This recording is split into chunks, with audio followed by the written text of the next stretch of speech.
من الشیطان الرجیم بسم اللہ الرحمن الرحیم من عمل صالحا من ذکر او انثى وهو مؤمن فلنحيينه حیاتا طیبا صدق اللہ العظیم ان اللہ وملائکتہ یصلون علی النبی اللہم صلی علی سیدنا ومولانا محمد معدن الجود والکرم وآلہ وصحبہ وبارک وسلم۔ حمد و صلاۃ کے بعد آج رمضان المبارک کی 27ویں رات ہے۔ امام اعظم ابو حنیفہ رحمۃ اللہ علیہ سمیت بہت سارے بزرگ یہ فرماتے ہیں کہ یہی لیلۃ القدر کی رات ہوتی ہے، اگرچہ وہ اس بات کو طے نہیں کرتے، لیکن فرماتے ہیں یہی اکثر ہم نے اسی مقام پر لیلۃ القدر کو پایا ہے۔ نبی رحمت علیہ الصلاۃ والسلام نے صحابہ کرام علیہم رضوان کے سامنے گزشتہ امتوں کے احوال ذکر فرمائے کہ 1,000 سال ان کی عمریں ہوتی تھیں، 1500 سال تک وہ زندہ رہتے تھے۔ تو صحابہ کے دلوں میں تجسس پیدا ہوا کہ اگر عمر 1000 سال ہوگی تو نماز بھی تو 1000 سال ہی پڑھیں گے نا، اگر عمر 1500 سال ہوگی تو روزے، عبادتیں، یہ سارے کام بھی تو بڑے زیادہ کرتے ہوں گے۔ تو یہ شوق جب پیدا ہوا تو اللہ کریم نے فرمایا کہ محبوب میں ایک رات دیتا ہوں، لیلۃ القدر خیر من الف شہر، جو رات ایک ہوگی پر 1000 مہینے سے بہتر ہوگی، 1000 مہینے سے۔ یہ رات اگر کسی کو میسر آ جاتی ہے اور پھر وہ صدق دل کے ساتھ، یعنی توجہ کے ساتھ، انہماک کے ساتھ، احتساب کی نیت سے، گناہوں کی معافی کی نیت سے اگر وہ اس رات کا قیام کرتا ہے، عبادت کرتا ہے، ذکر کرتا ہے، دعا کرتا ہے، تو محبوب کریم علیہ السلام نے وعدہ فرمایا ہے کہ اللہ اس کے پچھلے سارے گناہوں کو معاف فرما دے گا۔ دین، شریعت، قرآن، اسلام یہ بحث کرنے نہیں آیا دنیا میں۔ علماء جو بحث کرتے ہیں وہ توضیحات کے لیے، تشریحات کے لیے، تفاسیر کے لیے، وہ ان کا مقام ہے، لیکن ہم جو عوام بحث کرتے ہیں تو سمجھ لیں کہ دین بحث کرنے کے لیے نہیں آیا، دین تو عمل کرنے کے لیے آیا، اس پر عمل کیا جائے گا، عمل کی کوشش کی جائے گی۔ اور قرآن مجید نے کہا من عمل صالحا من ذکر او انثی، جو کوئی بھی اچھے عمل کرے چاہے وہ مرد ہو یا عورت ہو، وہو مؤمن، شرط یہ ہے کہ وہ مومن ہو، فلنحیینہ حیاتا طیبہ، فرمایا ضرور ہم اسے پاکیزہ زندگی عطا فرما دیں گے۔ جو عمل والے لوگ ہوتے ہیں انہیں اللہ کون سی زندگی دیتا ہے؟ حیات طیبہ، پاکیزہ زندگی۔ اللہ پاک، صاف ستھری، غلاظتوں سے پاک زندگی دیتا ہے جو بندہ عمل کرتا ہے۔ توبہ کا مطلب یہ ہوتا ہے کہ میں پچھلے گناہ پہ شرمندہ ہوں اور آئندہ نہ کرنے کا پکا وعدہ کرتا ہوں۔ انسان ہے، وعدے کے باوجود بھی کہیں غلطی کر لیتا ہے تو اللہ معاف کرنے والا ہے، لیکن وہ ساری رات روتا رہا، ہر مسجد سے چیخنے کی آواز آئی، اس نے ساری رات مسجد میں رو کے گزاری، لیکن جھوٹ چھوڑنے کا اس کا ارادہ ہی کوئی نہیں۔ وہ تو کہہ رہا ہے 3 دن کا رمضان رہ گیا ہے، پھر میں نے دیکھ نہیں لینا تمہیں۔ فساد چھوڑنے کا اس کا پروگرام ہی کوئی نہیں۔ وہ تو میاں طے شدہ بات ہے کہ سویرے وہ دکان پہ جائے گا اور صبح جو بیسن بیچے گا نا سموسے اور پکوڑے کے لیے، اس میں بھی ملاوٹ کرنے کا ارادہ رکھتا ہے۔ تو یہ ساری رات توبہ توبہ کہنے کا کیا مطلب ہوا؟ کھل کے ساری رات اس نے توبہ توبہ کی۔ حضرت عمر فاروق رضی اللہ تعالیٰ عنہ کے بارے میں امام ابن جوزی نے لکھا ہے کہ رات کو نا گھر کے اندر بیٹھے بیٹھے اچانک رو پڑے حضرت عمر، 62 سال عمر ہے، خلافت کے آخری ایام چل رہے ہیں، تو رو پڑے ایسے ہی گھر میں بلا وجہ ہی۔ آپ کی اہلیہ نے، زوجہ نے بیٹے کو اٹھایا، فرمایا پتہ کرو تمہارے باپ کو کیا مسئلہ ہے، کہیں کوئی تکلیف تو نہیں، درد تو نہیں، صاحبزادے آئے، ابا جی کیا بات ہے؟ فرمایا اماں کو بلاؤ۔ سب لوگ جمع ہو گئے تو جناب عمر فاروق رضی اللہ تعالیٰ عنہ فرمانے لگے کہ بیٹھو میرے ارد گرد۔ سب بیٹھ گئے تو فرمانے لگے آج جب میں مسجد سے نکلا تھا تو میرے نبی پاک کے سچے صحابہ، سچے رسول کے سچے صحابہ، حضور کے سچے غلام یہ کہہ رہے تھے کہ عمر بڑا ہی اچھا ہے، عدل والا ہے، انصاف والا ہے۔ تو ابا جی اس میں رونے والی کیا بات ہے؟ تو فرمانے لگے ڈر یہ لگتا ہے کہ باہر تو میں اچھا تھا، کہیں گھر میں تو نہیں کوتاہیاں کرتا رہا۔ میری بات پہ توجہ کرنا، کہیں گھر میں آپ باتیں سن لیں تو شاید جتنی میں کرتا ہوں دوسرا کار ہی کوئی نہ سکے، لیکن جب عمل کے راستے پہ ہم نکلتے ہیں تو وہ مسدود ہے، وہ بند ہے۔ عمل کس نے کرنا ہے؟ آپ کوئی آیت پڑھیں تو یہاں غلطی نکالنے والے 20 لوگ مل جائیں گے، 20 لوگ، لیکن اس آیت پہ عمل کرنے والے کتنے ملیں گے؟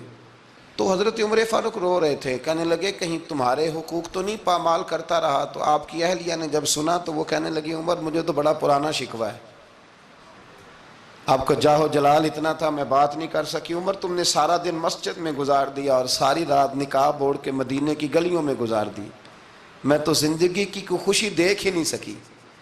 چاہ تو میرے اندر بھی تھے نا کہ میرا شوہر کچھ گھڑیاں بیٹھتا، کہیں مجھے لے کے جاتا، تو میں تو کچھ نہیں دیکھا، مجھے بڑا شکوہ ہے۔ تو حضرت عمر کہنے لگے چل اللہ کی رضا کے لیے معاف کر دے۔ بھئی معافی بیوی سے نہیں مانگی جا رہی، معافی اپنی غلطی کی مانگی جا رہی، یہ سمجھ لیں۔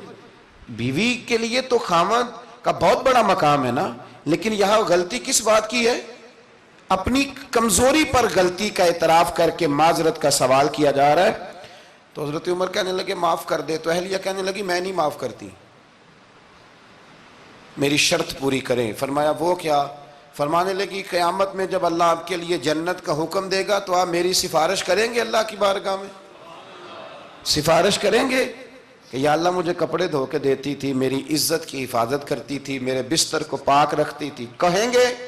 تو حضرت عمر فرمانے لگے تیرے ساتھ وعدہ رہا، رب نے اگر عمر کو اپنے فضل، اپنے کرم اور اپنے محبوب کے صدقے جنت دی تو عمر تیرے بغیر جنت میں نہیں جائے گا۔ عمل کا رستہ، عمل کا رستہ دیکھیں نا، 2 دفعہ استاد بات کرتا ہے، 2 دفعہ،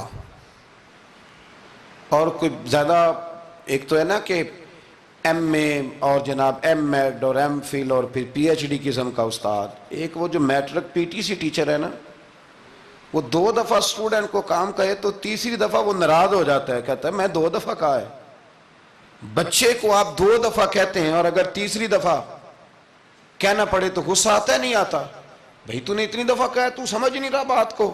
اور اگر اللہ کریم قرآن مجید میں سینکڑوں دفعہ کہے نماز پڑھو، سینکڑوں دفعہ، اور یہ بہانے کر رہا ہے، یہ بھی پروگرام بنا رہا ہے، پھر کہتا ہے میں بے چین رہتا ہوں، میں بے قرار رہتا ہوں۔ عمل کا رستہ اس کو اختیار کریں، آپ سکون میں رہیں گے۔ بد عمل آدمی اور بے عمل آدمی یہ ہمیشہ پریشان رہتے ہیں، ہمیشہ۔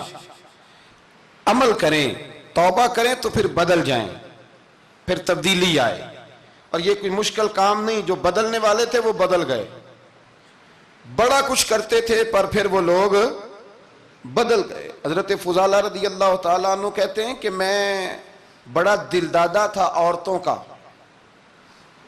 اور میرا ماحول یہ تھا کہ میں قتل بھی کر لیتا تھا، معاذ اللہ چوری بھی کر لیتا تھا، اور رات میری طبیعت تھی معاذ اللہ نئی سے نئی عورت کے پاس جانا۔ کہتے ہیں ابو جہل نے اعلان کیا کہ جو نبی پاک علیہ السلام کا سر اقدس معاذ اللہ کاٹ کے لائے گا، نقل کفر کفر نہ باشد، 100 سرخ اونٹ انعام ملے گا۔ تو میں نے ارادہ کر لیا کہ میں بہت سارا انعام حاصل کروں گا۔ قرآن مجید میں نا اللہ فرماتا ہے کہ بہت سارے لوگ ایسے ہیں جنہیں اگر میں رزق میں کشادگی دے دوں، زیادہ پیسے دے دوں، فرمایا باغی ہو جائیں، وہ سرکش ہو جائیں۔ یہ بہت سارے لوگوں کو جو اللہ تبارک و تعالیٰ اعتدال میں رکھتا ہے تو یہ ان کے لیے بہتر ہے۔ ہر بندہ دولت کے ہوتے ہوئے نیک ہو سکتا، تو یہ اللہ اگر رکھتا ہے نا اعتدال میں تو شکر کرے اللہ کا، ورنہ تو لوگ عیاشیاں کریں، پتہ نہیں کیا کچھ کر گزرے۔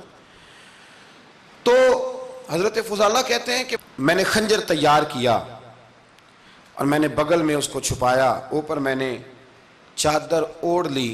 اب مجھے پتا تھا ظہر کی نماز کے بعد نبی پاک صلی اللہ علیہ وسلم طواف کعبہ کے لیے، بیت اللہ شریف کے طواف کے لیے جاتے ہیں۔ کہتے ہیں میں بھی اس طرف بڑھا، رستے میں نا وہ خاتون جس کے گھر میں نے رات آنا تھا، میں نے دروازے پہ دستک دی، میں نے کہا کہ تیار رہنا، تیار رہنا، آج میں بڑے پیسے لے کے آؤں گا۔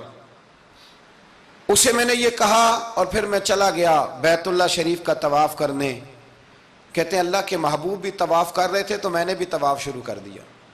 ارادہ یہ تھا کہ جہاں نبی پاک علیہ السلام میرے قریب سے گزریں گے تو موقع پا کر میں حضور کے جسم اقدس پر خنجر کھونپ دوں گا اور معاذ اللہ شہید کر دوں گا۔ کہتے ہیں حضور ایک دفعہ بھی میرے پاس سے گزرے تو میں ہمت نہ کر سکا، دوسری دفعہ بھی پاس سے گزرے تو میں ہمت نہ کر سکا، تیسری دفعہ بھی گزرے تو میں ہمت۔ نبی کریم صلی اللہ علیہ وسلم 2-3 دفعہ گزرے تو فرماتے ہیں کہ مجھے موقع نہ ملا، اس لیے کہ حضور فرماتے ہیں اللہ نے روب کے ساتھ میری مدد فرمائی، دشمن پر میرا روب طاری ہو جاتا ہے۔ فرماتے ہیں جب چکر پورے ہو گئے تو محبوب کریم نہ چھٹے چکر پہ فرمانے لگے فضالہ چکر ایک رہ گیا ہے، بے خبر ہو جو غلاموں سے وہ آقا کیا ہے، ایک پھیرا رہ گیا ہے۔ کہتے ہیں طواف مکمل ہو گیا تو محبوب میرے قریب آئے، فرمایا وہ کام کرتے کیوں نہیں جس کے لیے آئے تھے؟ میں نے عرض کی یا رسول اللہ کون سا کام، کیسا کام؟ اندر تو چور تھا نا، بانج فقیروں کسے نہیں ماریا اے ہوئی چور اندر دا، اندر چور تھا نا۔ کہتے ہیں حضور نے مجھے کندھے سے پکڑ کے ہلایا، فرمایا کرتے کیوں نہیں؟ جب حضور نے ہلایا تو وہ خنجر بھی پیروں میں گرا اور میں بھی رسول اللہ کے پیروں میں گر گیا۔ میں نے کہا حضور مجھے کلمہ پڑھا دیں۔ کہتے ہیں حضور نے پہلے میرے دل پہ دست مبارک پھیرا، پھر میرے نبی نے مجھے کلمہ پڑھا دیا۔ اب نہ مرید ہونے والا کہتا ہے کہ جی آہستہ آہستہ میں ٹھیک ہو جاؤں گا، اب وہ آہستہ آہستہ کا کیا ترجمہ ہے یہ بالکل سمجھ نہیں آتی۔ بھئی کسی بندے سے 5 لاکھ روپیہ لینا ہے تو اس سے وہ کہتا ہے جی میں آہستہ آہستہ دوں گا، 500 روپیہ دے دیا کروں گا روز کا، تو کہتے ہیں میری رقم خراب ہوتی ہے، پورے دو۔ اور نیکی کی بات جب آتی ہے تو کہتے ہیں حضرت صاحب دین اتنا سخت نہیں ہے، میں آہستہ آہستہ ٹھیک ہو جاؤں گا۔ اب میں مغربی شاب پڑھنی شروع کر دیا میں نے، اب میں تسبیح لے لی ہے کل میں نے، بھی آہستہ آہستہ میں ٹھیک ہو جاؤں۔ یعنی رقم لینی ہو تو وہ آہستہ آہستہ قبول نہیں ہے، لیکن اور مکان کی رجسٹری اگر کرانی ہو تو مالک مکان کہے گے آہستہ آہستہ کرا لو، کہتے ہیں پیسے پورے دیے، سویرے چل اور بیان دے، یہ کیا بات ہوئی؟ یہاں یہ جو ہمارا ماحول تھا نا کر لیں گے ہو جائے گا، یقین کریں لوگ قبروں میں چلے گئے ہیں پر مسجدوں میں نہیں آئے، ہر کام سے لوگ ریٹائر ہوئے پر گناہوں سے ریٹائر نہیں ہوئے، آخر تک تباہی اتر گئی لیکن لوگ بدلنے کو تیار نہ ہوئے۔ حضرت فضالہ کہتے ہیں ابھی میں نے کلمہ پڑھا، ابھی میں واپس آیا، رستے میں وہ بی بی کھڑی تھی، کہتے ہیں میں وہ شخص تھا کہ عورتیں مرتی تھی میرے اوپر اور کسی کی جرت تھی کہ وہ آئیں بائیں شائیں کرے، لیکن فرماتے ہیں میں بی بی کے پاس سے گزر گیا، پہلے تو اس کا خیال تھا رکے گا، لیکن جب میں رکا نہ تو دروازے پہ آئی، اور جب میں گزر گیا تو اس نے آواز دی، لیکن میں نے سنی انسنی کر دی، جب آگے بڑھا تو میرے پیچھے دوڑی۔ فرماتے ہیں مجھے پکڑ کے کہنے لگی فضالہ تجھے کیا ہوا، تو وہی نہیں جو یہاں سے گیا تھا؟ آپ فرماتے ہیں میں کبھی نہیں رویا تھا، میں کبھی نہیں رویا تھا، اور جب کہا نا تو وہی نہیں، کہتے میں نے سر اٹھایا تو میری آنکھوں میں آنسو تھے، میں نے کہا میں جو گیا تھا وہ نہیں ہوں، اب تو میں محمد عربی کا غلام بن گیا، اب میں وہ نہیں ہوں، اب نہیں ہو سکتا کہ کوئی میری نظر میلی ہو جائے، یہ کیسے ممکن ہے؟ اب نا اسلام کی تعریف ہم نے یہ کی ہے کہ خبردار کوئی ہمارے قریب نہ آئے، ہم کسی کو بات نہیں کرنے دیتے کہ ہم مسلمان ہیں، ہم بات نہیں کرنے دیتے۔ پتہ کیا بات ہے، ایک میری یہ تقریر ہوتی ہے ممبر پہ، اور ایک میرا عمل ہوتا ہے جب میں سفر کرتا ہوں، جب میں گاڑی میں بیٹھتا ہوں، جب میں دوستوں سے ملتا ہوں، جب ان دونوں باتوں میں تضاد آتا ہے نا، تضاد، تو لوگ تقریر کو جذبات نہیں کہتے، ایک فن بن جاتی ہے تقریر۔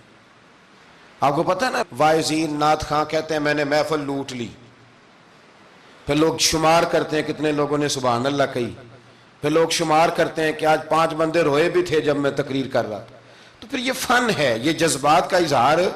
سمجھ لیں بات کو کہ عمل جب آپ نہیں نہ کرتے عمل، تو آپ خود بڑے بے چین رہتے ہیں کہ یار یہ میں کیا کر رہا ہوں، یہ کون سا گورکھ دھندا ہے کہ میرا عمل صفر ہوتا جا رہا ہے۔ ہمارے ایک استاد تھے تو وہ فرمایا کرتے تھے کہ اگر پڑھے لکھے آدمی کو تم بے عمل دیکھو تو اس سے دور ہٹ جایا کرو ورنہ تمہیں بھی بے عمل کر دے گا۔ میں نے ان سے عرض کی، میں نے کہا حضور یہ کیا ہے؟ تو فرمانے لگے اپنے حضرت صاحب سے پوچھنا، وضاحت کریں گے۔ میں نے حضرت صاحب سے کہا جی عجیب بات کر دی ہے، علم والے بندے کے پاس بیٹھ کے تو علم آتا ہے، تو وہ فرما رہے تھے کہ علم والے بندے کے پاس اگر وہ بے عمل ہو تو بالکل نہ بیٹھنا، تو حضرت صاحب فرمانے لگا انہوں نے صحیح کہا ہے. اب بات بہت بڑی ہے، پتہ نہیں آپ کی سمجھ میں آتی ہے نہیں آتی، بہرحال کر دیتا ہوں. پڑھا لکھا بندہ اگر بے عمل ہو تو اس کے پاس، تو میں نے کہا حضور کیوں؟ فرمانے لگے اس لیے کہ وہ اپنی بے عملی پر بھی دلائل دے گا، وہ بے عملی پر بھی دلیلیں قائم کرے گا کہ یہ وجہ ہے تو اس لیے میں ایسے کر رہا ہوں. تو چونکہ وہ بے عمل ہے اور ہے پڑھا لکھا، نبی کریم صلی اللہ علیہ وسلم کے غلام نہ پل بھر میں بدل جاتے تھے. اور اللہ تعالیٰ بھی نا بڑے موقع دیتا ہے ہمیں، بڑے موقع. حضور نے فرمایا جس نے ایمان اور احتساب کی نیت سے روزے رکھے وہ نئی زندگی کا آغاز کرے، اس لیے کہ اللہ نے اس کے پچھلے سارے گناہ معاف فرما دیے. میرے نبی کریم علیہ الصلوۃ والسلام نے فرمایا جو شخص بیمار ہو گیا، مریض ہو گیا، اور نسائی شریف میں فرمایا کہ 3 دن تک بستر پہ رہا اور اس نے شکوہ نہ کیا اللہ کا، اور جب وہ شفا یاب ہو کے بستر سے اٹھا ہے نا، تب اللہ نے اس کے پچھلے سارے گناہ معاف فرما دیے. اور فرمایا جو حج کرنے گیا، حج کر کے واپس آیا، اللہ کے حبیب فرماتے ہیں یوں سمجھے کہ میں آج ہی ماں کے پیٹ سے پیدا ہوا. بڑے موقع اللہ نے دیے، بڑے موقع، بڑے سارے موقع عطا فرمائے کہ میں تیرے پچھلے گناہ معاف کر دوں گا. تو بھی تو نئی زندگی کا آغاز کرنا، تو بھی تو شروع کرنا نئے سرے سے، تو بھی تو بدل کے آنا، تو بھی تو اپنے اندر تبدیلی پیدا کرنا. سالوں بیت گئے، ہمیں سالوں بیت گئے، تقریر کرتے، تقریر سنتے، قرآن سنتے، پورا پورا قرآن سنتے، ترجمہ اور تفسیر لوگوں نے پڑھ پڑھ کے بڑا بڑا جگہوں پہ لوگ دلائل دیتے، بات کرتے. کب وہ وقت آئے گا جب ہم عمل کریں گے؟ تھوڑا تھوڑا مجھے سفر کرنا پڑتا ہے، دنیا میں گھومتا رہتا ہوں، تو کچھ چیزیں ایسی ہوتی ہیں جو کبھی کبھی انوکھی ہو جاتی ہیں. میں ایک جگہ پہ تھا تو وہاں 4 5 6 عمرے کے ٹکٹ تھے محفل میں. تو ہمارے آپ کو پتہ ہے نا وہ جو دلیلوں والے لوگ ہیں ان بیچاروں کو بھی کوئی دلیل نہیں ملتی. تو ایک صاحب مجھے کہنے لگا جی عمرے کا ٹکٹ دینا جائز ہے قرآن اندازی کر کے؟ میں نے کہا یار چلو جائز ہی رہنے دو، تیری مہربانی، کہ اب اس پہ بھی اعتراض آ گیا ہے. میں نے کہا 100% جائز ہے، کوئی اس میں کوئی ایسی بات نہیں ہے. لیکن اندازی تو شروع ہو گئی جو حدیث میں نہیں آئی، عمرے کے ٹکٹ والی ہے جائز، پر نبی پاک نے جس قرآن اندازی کا کہا تھا وہ کب ہوگی؟ حضور نے فرمایا تمہیں پہلی صف کے ثواب کا پتہ چل جائے تم قرآن اندازی کرو. وہ کس دن کرنی ہے؟ کس مسجد میں ہوتی ہے؟ حضرت عبداللہ ابن مسعود فرماتے ہیں تمہیں پتہ چلے اذان کا ثواب کتنا، تم قرآن اندازی کرو. کب کرنی ہے؟ کون پڑھے گا اذان؟ کون یہ آگے بڑھ کے کام کرے گا؟ بھئی جو قرآن اندازی حدیث میں ہے وہ کب ہوگی؟ یہ تو قرآن اندازی شروع ہو گئی اور ہو رہی ہے. اب تو لوگ جہیز دینے لگے ہیں قرآن اندازی کر کے، یہ ماحول بن گیا. دین عمل کرنے کے لیے آیا ہے. جو حکم میرے نبی پاک کے غلاموں کو ملا انہوں نے عمل کر کے دکھایا، انہوں نے عمل کر کے دکھایا. وہ عمل کے میدان کے لوگ تھے. حضرت ابوبکر صدیق سے زیادہ روایات مروی نہیں ہیں، اگر ڈھونڈنے نکلو گے تو زیادہ قول نہیں ملیں گے ان کے. حضرت عمر فاروق کے زیادہ اقوال، زیادہ ارشادات آپ کو نہیں ملیں گے. حضرت سیدنا عثمان غنی کی زیادہ باتیں آپ کو نہیں ملیں گی. ان کا عمل ملے گا، ان کا کردار ملے گا، ان کا لب و لہجہ ملے گا، زندگی گزارنے میں کیا طریقہ اختیار کیا وہ آپ کو ملے گا. اب تو وہ لوگ رخصت ہو گئے جن کے عمل سے لوگ زندگی پکڑتے تھے، عمل سے، کردار سے. تو عمل کا رستہ کب اختیار کریں گے؟ آگے کب بڑھیں گے؟ میرے رسول کریم صلی اللہ تعالی علیہ وسلم کے غلام عمل کرتے تھے، اور جب عمل کرتے تھے پھر اس کا رزلٹ آتا تھا. یاد رکھنا رزلٹ نیتوں کا آتا ہے، ارادوں کا آتا ہے، عمل کا آتا ہے. گفتگو کا رزلٹ، آپ بڑا اچھا سبق سنا لیں تو پیپر نہ دیں تو پاس ہوں گے کہ فیل؟ آپ تو کہہ رہے تھے وہ مجھے سارا ہی آتا تھا. تو عمل آپ کرتے ہیں تو عمل پر نتیجہ ہوتا ہے، عمل پر، عمل پر. حضرت عبداللہ ابن مبارک رحمت اللہ علیہ کے جو والد تھے نا ان کا نام مبارک تھا. وہ ایک باغ میں رہا کرتے تھے، باغ کی دیکھ بھال کرتے تھے بڑے صاف ستھرے، بڑی ان کی طبیعت میں نکھار تھا. آج مسئلہ ہمارے ملک کا یہ ہے کہ ہمارے ملک میں صرف سیاستدان ہی جو ہے وہ غلط کام نہیں کرتا. یا بہت بڑی انڈسٹری ہو تو وہاں خرابی نہیں ہوتی، بلکہ ریڑھی والے کا بھی اگر ہاتھ پڑ جائے نا تو چھوڑتا وہ بھی کوئی نہیں، الا ماشاء اللہ۔ وہ بھی جو اچھے اچھے آم ہوتے ہیں وہ فرنٹ پہ لگائے ہوتے ہیں، اس نے دکھانے کے لیے اور ہوتے ہیں اور دینے کے لیے اور ہوتے ہیں، اور وہ کہتا ہے کہ یہ بھی تو میں نے بیچنے ہیں نا، تو بھئی اگر یہ بھی بیچنے تھے تو اکٹھے لگانے چاہیے تھے، لیکن معیار ہے نا ہمارا، عمل کا رستہ مسدود ہے۔ حضرت مبارک جو تھے وہ مالی کے طور پر غریب آدمی تھے تو کام کاج کرتے تھے۔ تو ایک دن باغ کا مالک آ گیا، اس نے آ کے آپ سے کہا کہ کنوں کا باغ تھا، اس نے کہا کہ لاؤ ایک، کنوں لا کے دیا تو کھٹا تھا، اس نے کہا یہ نہیں ٹھیک، دوسری درخت سے لاؤ، دوسرے سے لائے تو وہ بھی کھٹا تھا، تیسرے سے لائے وہ بھی کھٹا تھا۔ کہنے لگا بیٹے کتنے سال ہو گئے تمہیں؟ تو فرمانے لگے 10-12 سال۔ تو کہنے لگے تمہیں ابھی بھی نہیں پتا کس جگہ کا کنوں میٹھا ہے، سارے کڑوے لائے ہو؟ تو آپ فرمانے لگے آپ نے مجھے دیکھ بھال کے لیے رکھا ہوا ہے، کنوں چکھنے کے لیے نہیں رکھا، مجھ سے قسم اٹھا لیں کبھی میں نے چکھا بھی ہو، اس لیے کہ میرے ذمے اور کام۔ باغ کا مالک اتنا خوش ہوا کہ اس نے آزاد بھی کر دیا، اپنی بیٹی کا نکاح بھی کر دیا، اور وہ باغ بھی آپ کو تحفے میں ہی دے دیا۔ ان کے گھر حضرت عبداللہ بن مبارک پیدا ہوئے۔ ان کے والد گرامی کہتے ہیں کہ ایک دن پھر ایسا ہوا کہ میں نے نا باغ بڑا سجایا، سوارا، محنت کری، بادشاہ آ گیا۔ تو بادشاہوں کو بھی کچھ چیزیں پسند آ جاتی ہیں نا، اور ہمارے ملک میں تو ڈھیر سارے لوگ بادشاہ ہیں، ڈھیر سارے لوگ بادشاہ ہیں۔ اگر کسی تگڑے بندے کو کسی غریب کی جھونپڑی پسند آ گئی پھر اسے دینی ہی پڑے گی، بلکہ ایسی ایسی خبریں سننے کو ملتی ہیں کہ چودھری صاحب نے آ کے کہا ہے کہ مفت دینی ہے کہ پیسے لے کے دینی ہے، یہ یہاں تک خبریں۔ تو بادشاہ آ گیا، اس نے دیکھا بڑا سجا سنورا باغ ہے، اس نے حضرت مبارک سے کہا کہ مجھے نا جوس بنا کے پلاؤ کنوں کا۔ تو حضرت نے اسے نا جوس دیا، اس نے پیا تو بڑا مزہ آیا، کہنے لگا ایک گلاس اور نہیں دیتے؟ تو حضرت اور بنانے لگے تو اس کے دل میں نا اس سے پہلے خیال آ گیا کہ باغ بڑا شاندار ہے اور پھل بھی بڑا مزیدار ہے، تو قبضہ نہ کر لوں، اپنا ہی نہ ہو جائے، یہ اس کو دیتے ہیں تھوڑے بہت پیسے، یہ نکل جائے گا، نہ بھی نکلا تو ڈانٹ دیں گے۔ اتنی دیر میں نا حضرت مبارک رحمت اللہ تعالیٰ علیہ ایک گلاس شربت کا اور بنا کے لے آئے، بادشاہ کو دیا نا، تو اب جو گلاس آیا تو کڑوا تھا، کسیلا تھا، کھٹا تھا۔ تو بادشاہ کے گلے کو پڑا تو کہنے لگا یہ تم نے کیا کیا؟ پہلے تو بڑا میٹھا تھا، باغ وہی ہے تو ذائقہ کیسے بدل گیا؟ تو آپ فرمانے لگے وہ بادشاہ کی نیت بدلی ہے نا، بادشاہ کی نیت بدلی ہے تو اس کا بھی ذائقہ بدل گیا ہے، تو نیت نہ آپ کی بدلتی۔ تو اور یہ حضور کا فرمان ہے، فرمایا اللہ کے کچھ بندے ایسے ہوتے ہیں جو اللہ کے دیے ہوئے نور سے دیکھتے۔ کہا آپ کی نیت بدل گئی تو اس کا ذائقہ بدل گیا۔ اب بادشاہ نے دل میں کہا نہیں یار بندہ کہہ تو ٹھیک ہی رہا ہے، یہ تو اس کی محنت سے اللہ نے پھل دیا ہے، مجھے ایسا نہیں کرنا چاہیے۔ تو حضرت دوڑ کے گئے تو دوسرا جوس کا گلاس بنا کے لائے، اب دیا تو میٹھا تھا، کہنے لگا اب کیا ہوا؟ فرمانے لگے آپ کی نیت ٹھیک ہو گئی ہے تو رب نے ذائقہ بھی ٹھیک کر دیا ہے۔ نبی پاک علیہ السلام نے فرمایا اللہ تو تیرے گمان کے قریب رہتا ہے، تیرے گمان کے۔ یہ میں بچوں کو نا تھوڑے دن پہلے میں انہیں کہہ رہا تھا دین میں آگے بڑھنے کے لیے کوئی سیاست نہ کرنا، کوئی چکر نہ چلانا۔ میں نے چکر چلانے والے لوگ ہمیشہ پیچھے رہ جانے والے دیکھے، تھوڑا کر لینا پر اتنا کرنا جتنا مخلص ہو کے ہو سکے۔ کوئی چکر چلانا، کسی کھاتے میں پڑنا، اس سے بچنا، نہ پیچھے رہ جاؤ۔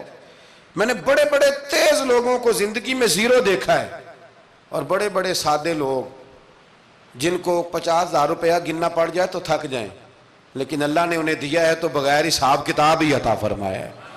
تو ہم نہ نیتوں کے بل بوتے پر عمل کریں، خالی باتیں نہ کریں، آپ کا جو عمل ہوگا وہ آسانی کر دے گا۔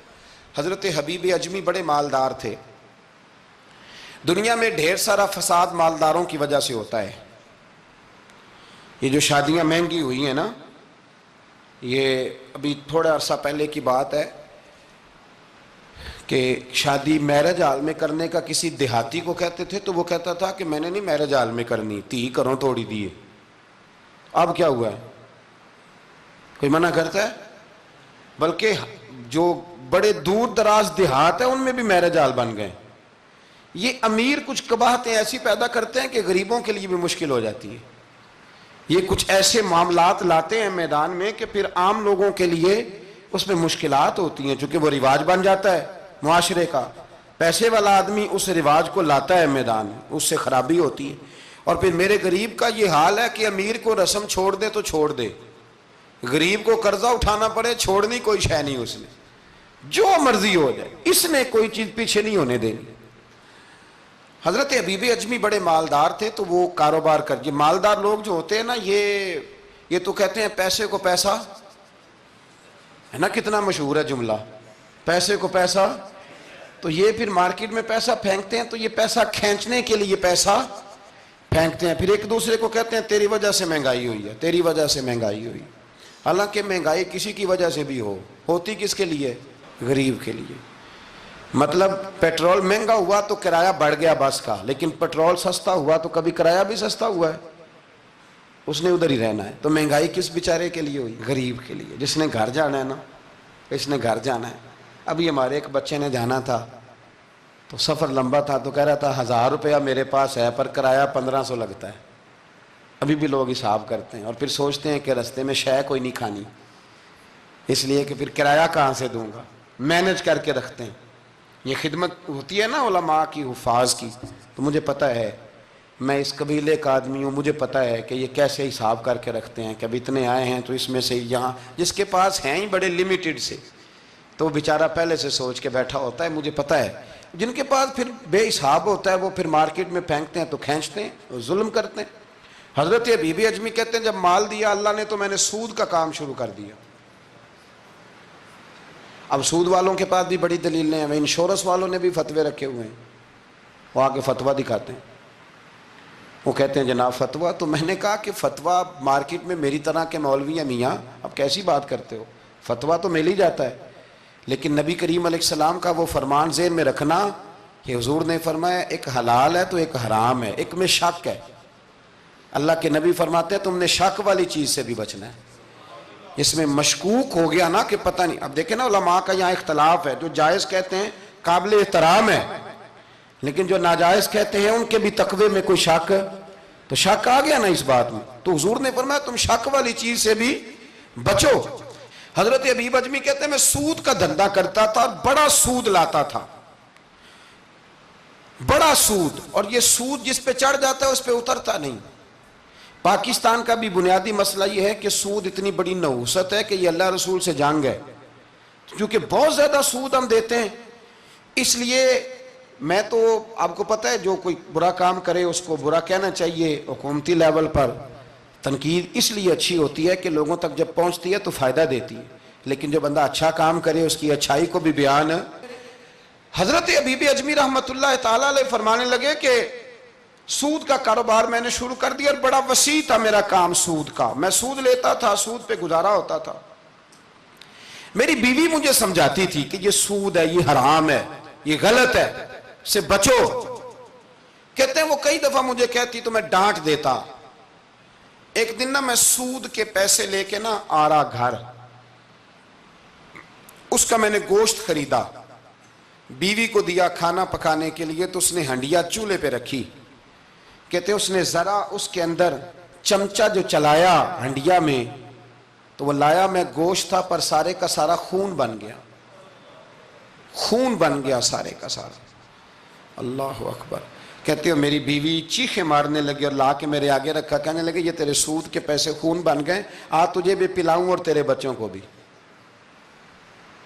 وہ کہتے ہیں نا کچھ لوگ کے گھر کے کونے سے چیخنے کی آواز آتی ہے تو سارے پیر بلائیں یا فرق کوئی نہیں پڑتا۔ تو میں کہتا ہوں پھر غور کر لو، شاید اس کونے میں کسی یتیم کے پیسے لگ گئے ہوں، کسی بیوہ کی آہیں ہوں۔ اگر اس رقم کی کوئی گھر بن جائے نا تو پھر ساری دنیا کے پیر جمع کرو تو چیخنے کی آوازیں بند نہیں ہوا کرتی۔ حضرت حبیب اجمی رحمۃ اللہ تعالیٰ علیہ فرمانے لگے کہ وہ جب بن گیا نا خون، تو اب میرے اندر نا چوٹ لگی کہ یار اگر دنیا میں اللہ تعالیٰ مجھے نظارے دکھا رہا ہے تو آخرت میں میرا کیا بنے۔ کہتے ہیں میں درد کے ساتھ باہر نکلا، بچے گلی میں کھیل رہے تھے، جب ان کے قریب سے گزرنے لگا نا تو ہم تو کہتے ہیں نا لوگ حسد میں بات کرتے ہیں، لیکن ایسی بات نہیں ہے۔ کچھ شریر لوگ ہوتے ہیں جو حسد میں بات کرتے ہیں، پر دیکھنا چاہیے کہ لوگ ہمارے بارے میں کیا کہتے ہیں۔ انتم شہداء اللہ فی الارض، حضور نے فرمایا تم زمین پر اللہ کے گواہ ہو، مومن جو تمہارے بارے میں کہے کان لگا کے سنو، لوگ تمہیں کیا کہتے ہیں، کن لفظوں سے یاد کرتے ہیں؟ جن لفظوں سے لوگ دنیا میں یاد کرتے ہیں، مرنے کے بعد بھی انہی لفظوں سے یاد کریں گے، انہی لفظوں سے۔ کوئی تمہارے لیے ہاتھ اٹھا کے دعا نہیں کرے گا۔ ہاں اگر تم نے خیر کی ہوگی تو پھر لوگ گلیوں سے نکل نکل کے آئیں گے، پھر لوگ روئیں گے کہ بندہ بڑا تھا۔ تو حبیب اجمی کہتے ہیں میں باہر نکلا تو بچے کھیل رہے تھے، تو ایک بچہ ان میں سے کہنے لگا پیچھے ہٹ جاؤ، پیچھے ہٹ جاؤ، بڑا ظالم ہے، بہت بڑا سود خور ہے۔ چھوٹا بچہ، ایسا نہ ہو کہ اس کے پیروں سے مٹی اڑے اور ہمارے کپڑوں پہ پڑ جائے تو ہمیں بھی نحوست ملے، چھوڑو سودیہ ہے۔ کہتے ہیں میرے دل پہ اور چوٹ لگی، میں نے کہا یا اللہ تیری چھوٹی چھوٹی مخلوق بھی مجھ سے نفرت کرتی، یہ بچے تک کہتے ہیں کہ میں اس طرح کا ہوں۔ بچے فرمانے لگے، میں وہاں سے سیدھا حضرت حسن بصری کے پاس گیا، میں نے کہا حضور مجھے توبہ کرا دیں۔ یہ پتہ ہے اللہ والوں کے پاس لوگ کیوں جا کے توبہ کرتے تھے، مرید ہوتے تھے؟ اس لیے کہ توبہ پہ قائم رہنا بڑا مشکل ہوتا ہے۔ کوئی ایسا بندہ ہونا چاہیے جو ہمیں توبہ پہ قائم رکھے، جو روز ہمیں نصیحت کرے۔ دیکھیں نا، ہمارے سینئر ہوتے ہیں ہر فیلڈ میں، اگر کہیں ہم الجھ جاتے ہیں تو اپنے سینئر سے بات کرتے ہیں۔ تقوی کے پرہیزگاری کے راستے میں بھی ہمارا کوئی سینئر ہونا چاہیے تاکہ وہ ہمیں بتائے کہ پرہیز کہاں کرنی ہے، دوائی کیسے کھانی ہے اور آگے کیسے بڑھنا ہے۔ فرمانے لگے میں حضرت حسن بصری کے پاس گیا، توبہ کی، معافی مانگی، گڑ گڑایا، بڑا رویا، تو خواجہ حسن بصری نے مجھے توبہ کرائی۔ میں نے پکا ارادہ کیا کہ مر جاؤں گا پر حرام کا پیسہ نہیں کھاؤں گا، مر جاؤں گا حرام کا لقمہ نہیں کھاؤں گا۔ ویسے بھی ہم زیادہ کھا نہیں سکتے، یہ وارثوں کا مال ہوتا ہے، ہمارا تھوڑی ہوتا ہے۔ ہم کسی کے مال کے محافظ بنے رہتے ہیں، اور کھائے گا کوئی اور حساب دے گا۔ اور جہاں تک بچوں کا معاملہ ہے نا، بچے اچھے ہوں نا تو پیسے بانی جاتے ہیں، اور بچے نالائق نکل آئیں تو جو ہوں وہ بھی اجڑ جاتے ہیں۔ تو اس لیے محنت تربیت پر ہونی چاہیے، نہ کہ بینک بیلنس پر ہونی چاہیے۔ حضرت حبیب اجمی کہتے ہیں واپس آیا سچی توبہ کر کے، ایک لقمہ حرام نہیں کبھی لوں گا۔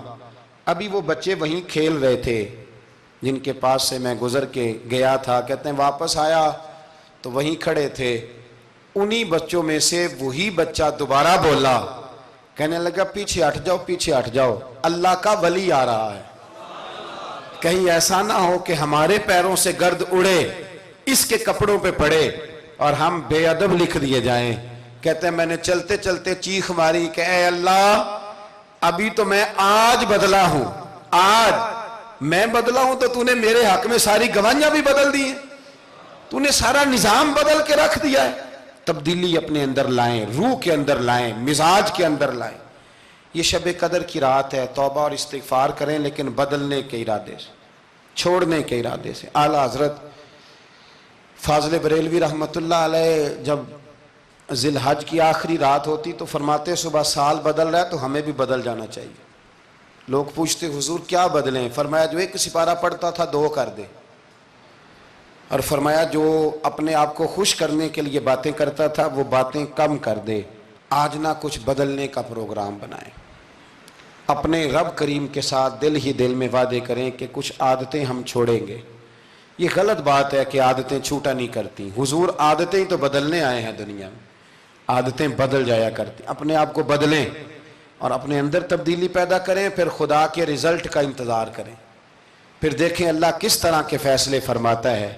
آپ ارادہ کریں، آپ پروگرام بنائیں، آپ ذہن اپنا بنائیں کہ میں نے نا اب کچھ بدل جانا ہے، اب میں نے اندر کچھ اپنے تبدیلی پیدا کرنی ہے، نکل آئیں۔ 2-3 گزارشات جاتے جاتے آپ سے عرض کروں۔ ایک تو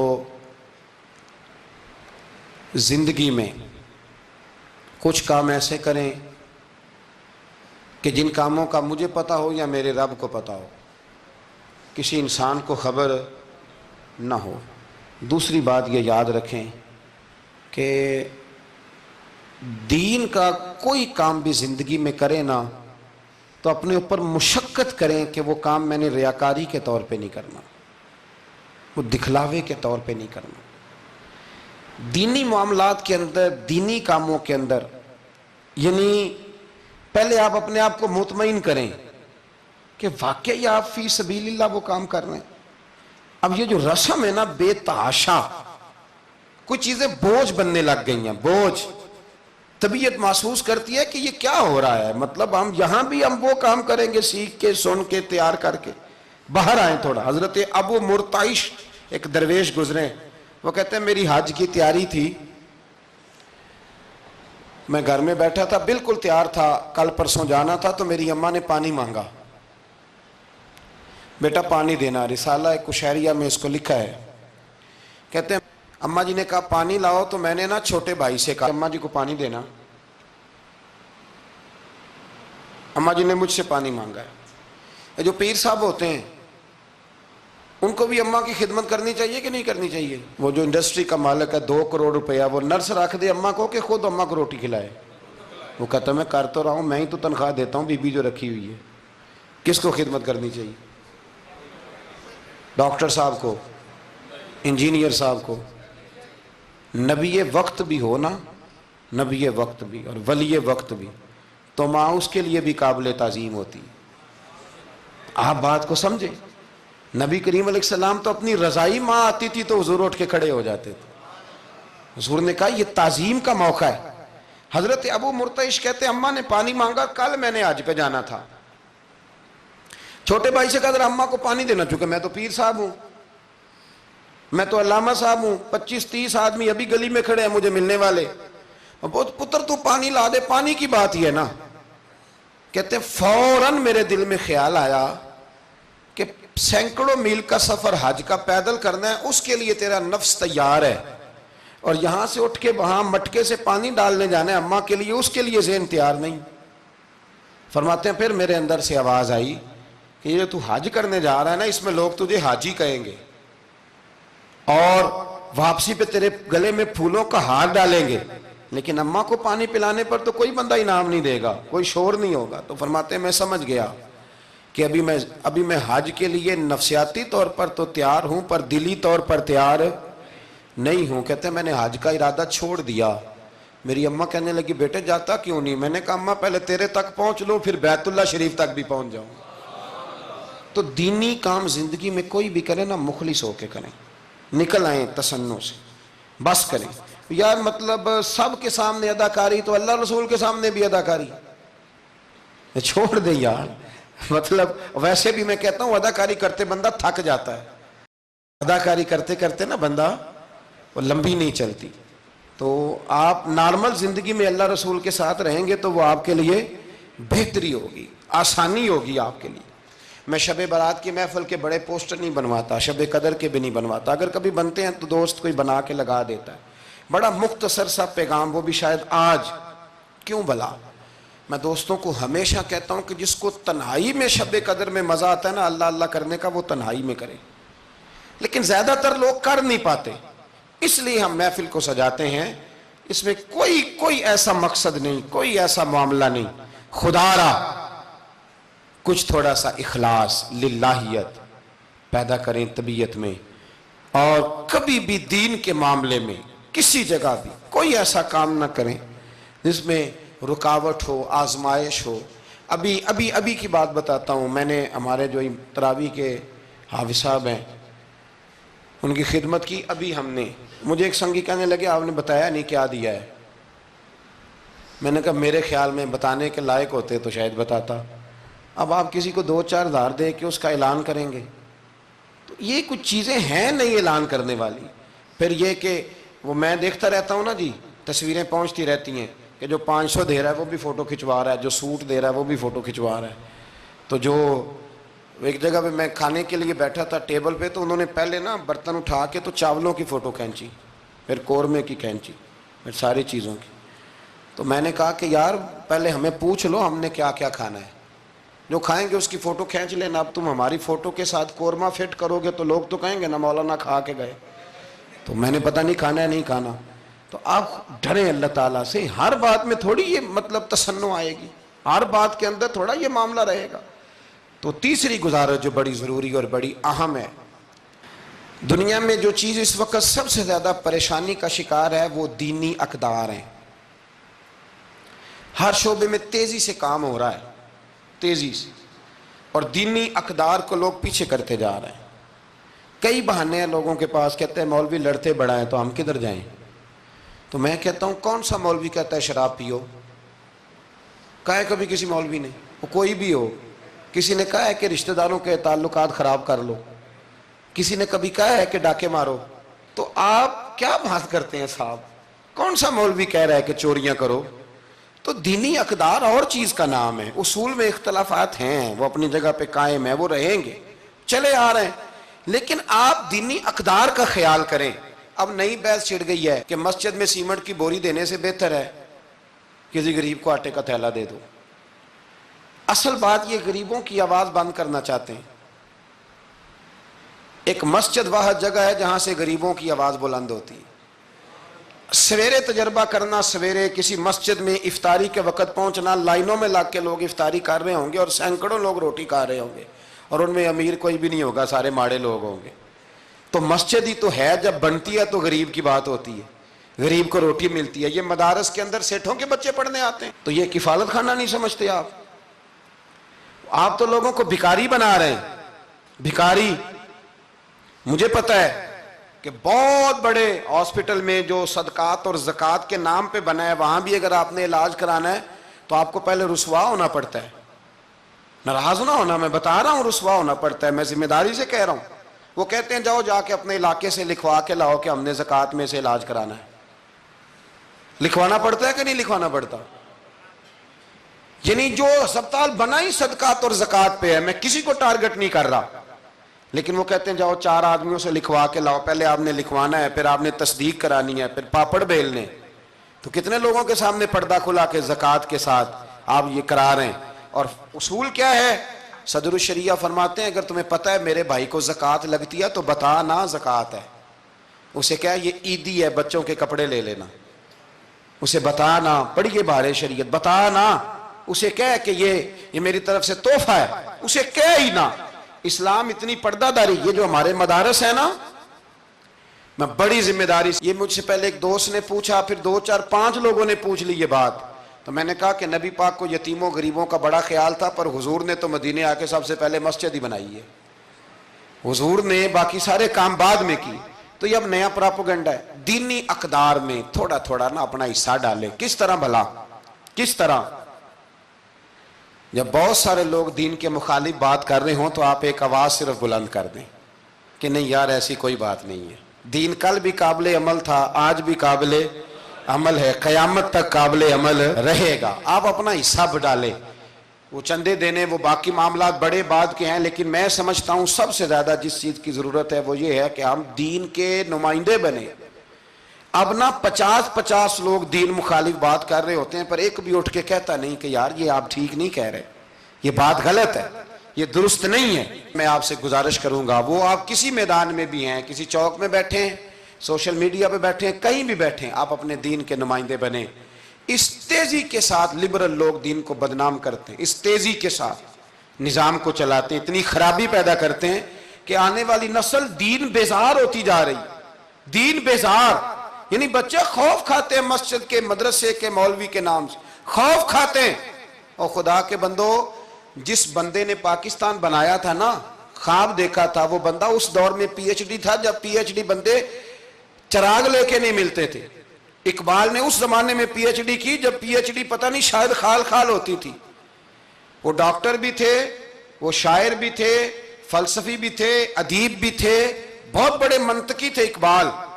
اور ردیف قافیہ، مجھے تھوڑی سی دلچسپی ہے شاعری سے، پر میں دنگ رہ جاتا ہوں جب اقبال کو پڑھتا ہوں کہ پتہ نہیں لفظ اس بندے کے سامنے ہاتھ جوڑ کے کھڑے رہتے تھے ہمیں استعمال کر، لیکن اس بندے نے علامہ کہلانا پسند کیا۔ اسے کوئی علامہ کہتا تھا تو اقبال راضی ہوتے تھے، فرماتے تھے جب کہ مجھے علامہ کہتا ہے تو مجھے یوں لگتا ہے کہ میں مصطفیٰ کے دین سے جڑا ہوں۔ وہ پسند کرتے تھے یہ بات کہنا، پسند کیا اس شخص نے یہ، آپ سمجھے، سرما تھا میری آنکھ کا خاک مدینہ و نجف، یہ پسند کیا اس بندے نے یہ بات کہنا، اس نے پسند کیا اپنے آپ کو رسول اللہ صلی اللہ علیہ وسلم کا غلام کہنا۔ آپ سمجھے نہ جہاں میں کہیں بھی اما ملی، جو اما ملی تو کہاں ملی، کہنے لگے میرے جرم خانہ خراب کو تیرے عفو بندہ نواز۔ تو اس لیے دین کے آپ محافظ بنیں، اور میرے سے زیادہ آپ کی آواز بلند ہوگی۔ جب ایک اسٹوڈنٹ پینٹ شرٹ پہن کے دین کی بات کرے گا تو لوگ کہیں گے نہیں رمق ہے، اس کو یہ کہہ کے بند نہیں کریں گے تو مولوی ہے تیری. تو میں آج شب قدر میں آپ سے گزارش کرتا ہوں, میں منت کرتا ہوں. اب نہ بڑی تباہی ہو گئی ہے, میری نسل کے آنے والے بچے دین بیزار ہو گئے, وہ ڈرتے ہیں, شب قدر کی راتوں میں مسجدوں میں نہیں آتے, شب برات کی راتوں میں مسجدوں میں نہیں آتے. ایک تیزی سے جال پھینکا گیا ہے اور کافر اس میں کامیاب ہے. خدا را واپس لوٹو, اپنے دین کے نمائندے بنو. اقبال کہا کرتے تھے میری زندگی کا مقصد تیرے دین کی سرفرازی, میں اسی لیے مسلمان, میں اسی لیے نمازی. کہنے لگے یا رسول اللہ میں مسلمان بھی اس لیے ہوں کہ میں دین کی بات کروں گا, اور نماز بھی اس لیے پڑھتا ہوں کہ تیرے دین کا جھنڈا بلند ہوگا. پر دین نبی دا وانگ یتیمہ رووے تے کرلاوے, تے آکھے میں کتھوں لبا عمر بہادر جڑا مینوں سینے لاوے. بڑی قسم پرسی ہے. دین کے نمائندے بنو, دین کی ذمہ داریوں پر آپ اپنا کردار ادا کرو, یہ بڑا ضروری ہے. تھوڑی منصوبہ بندی دین کے لیے بھی کرو. اگر پروفیسروں میں, ڈاکٹروں میں, انجینئر لوگوں میں, سیاستدانوں میں آپ کو اچھے لوگ مل جاتے ہیں اور آپ دل و جان سے ان پہ قربان ہونے لگتے ہو, تو کوئی دیندار بھی تلاش کاری لو, انشاءاللہ بڑے بڑے اچھے لوگ مل جائیں گے, اور اللہ کے فضل سے مل جائیں گے, اللہ کے کرم سے مل جائیں گے. اور یہ وہ والا کھیت ہے جو اکثر سرسبز و شاداب ہی رہتا ہے, اکثر سرسبز و شاداب ہی رہتا ہے, اکثر اس کے اندر خوبصورتی اور پھل پھول اور پودے لگے رہتے ہیں. جو میں نے کہا میں دعا کرتا ہوں اللہ اسے قبول فرمائے. جہاں ہم بھول گئے میری دعا ہے اللہ ہم سے درگزر فرمائے. خیر کی بات کی اللہ ہمیں توفیق عطا